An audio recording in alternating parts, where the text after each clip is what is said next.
Assalamualaikum warahmatullahi wabarakatuh.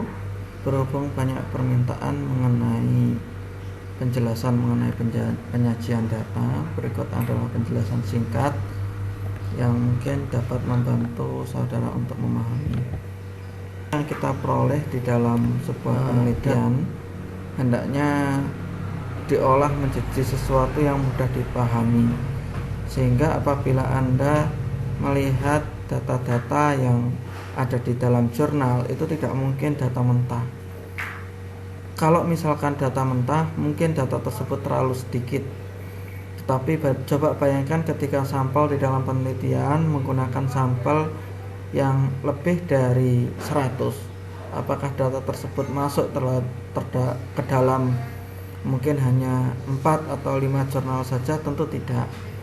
Sehingga diperlukan penyajian data yang akurat. Penyajian data yang bagus ini harus dapat berbicara sendiri, menjelaskan fenomena yang disajikan. Penyajian harus mempertimbangkan kelaziman angka dan satuan ukur yang disajikan. Tentu harus memperhatikan tujuan dari penyajian data tersebut.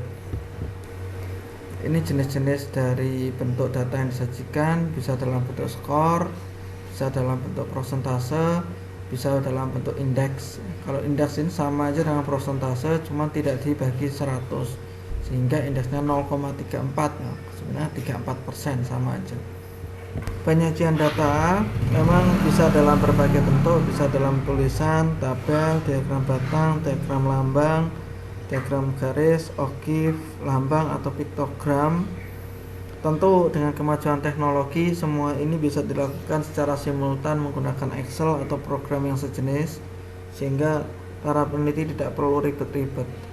Yang perlu dipertimbangkan adalah apakah data tersebut mengandung informasi yang cukup kepada pembaca, baik itu dari judul tabel maupun pengaturan jumlah, misalkan frekuensi seseorang melakukan sampling atau melakukan cuci tangan misalnya, atau misalkan Anda meneliti gula darah misalkan di dalam rata-rata menunjukkan nilai 154, lalu berapa standar deviasinya. Tentu nilai-nilai ini tidak bisa otomatis muncul di Excel, harus disesuaikan dengan kebutuhannya. Tulisan saya kira ini cukup mudah, yaitu menggambarkan nilai dari suatu yang mudah dipahami, misalkan cuma luas daerah, luas hanya satu saja, tidak perlu pembanding, atau jumlah penghitungan suatu studi kasus dalam tadi asam urat jumlahnya berapa.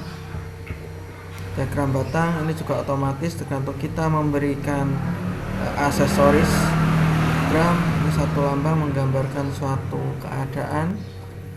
Contoh di sini ada udang windu.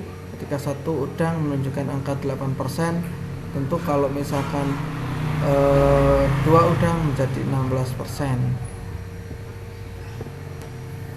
Diagram garis ini lebih cocok untuk menggambarkan suatu atau perkembangan dari satu masa ke masa selanjutnya.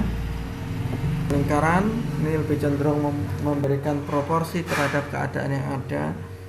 Ini kalau menurut saya untuk menjelaskan jenis pekerjaan orang tua, ini lebih cocok menggunakan diagram lingkaran karena proporsinya langsung kelihatan mana yang besar dan mana yang kecil. Tabel ini terdiri atas kolom dan baris.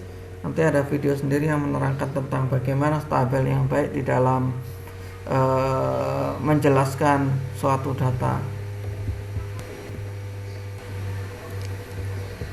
Kemudian seringkali di statistik Anda sering mendengar yang namanya tabel distribusi frekuensi. Tabel distribusi frekuensi ini dibagi menjadi dua. Yang pertama data tunggal, yang kedua adalah data kelompok. Kalau data kelompok maka ada rentang 71 sampai 74 misalkan. Nah, ada kelas-kelas, kelas 1, kelas 2, kelas 3, kelas 4, kelas 5, kelas 6.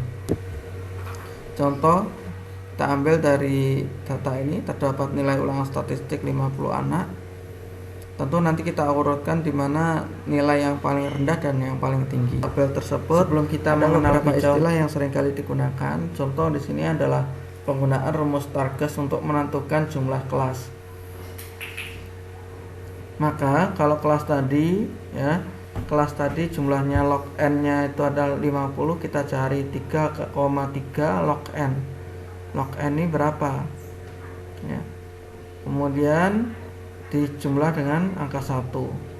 Ingat, kelas itu adalah angka jenis data yang bersifat diskrit. Artinya apa? Tidak boleh dengan angka koma. Contoh,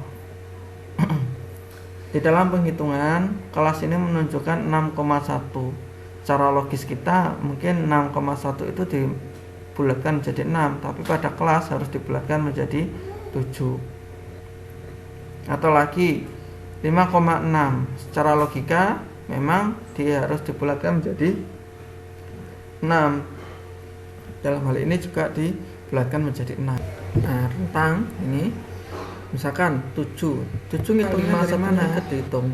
Berarti kalau lihat dari tabel ini, maka 51, 52, 53, 54, 55, 56, 57. Jadi bukan 51 dikurangi 57, jelas itu rentangnya 6, bukan, tapi 51-nya ikut dihitung. 51, 52, 53, 54, 55, 56, 57. Oke, demikian, semoga bisa membantu. Assalamualaikum warahmatullahi wabarakatuh. Kalau dilihat per kelas, ini ada kelas 51 sampai 57 pada kelas 1. Maka berapa sih rentangnya, atau berapa sih ini rentang kelas? Contoh, kemudian untuk menghitung dari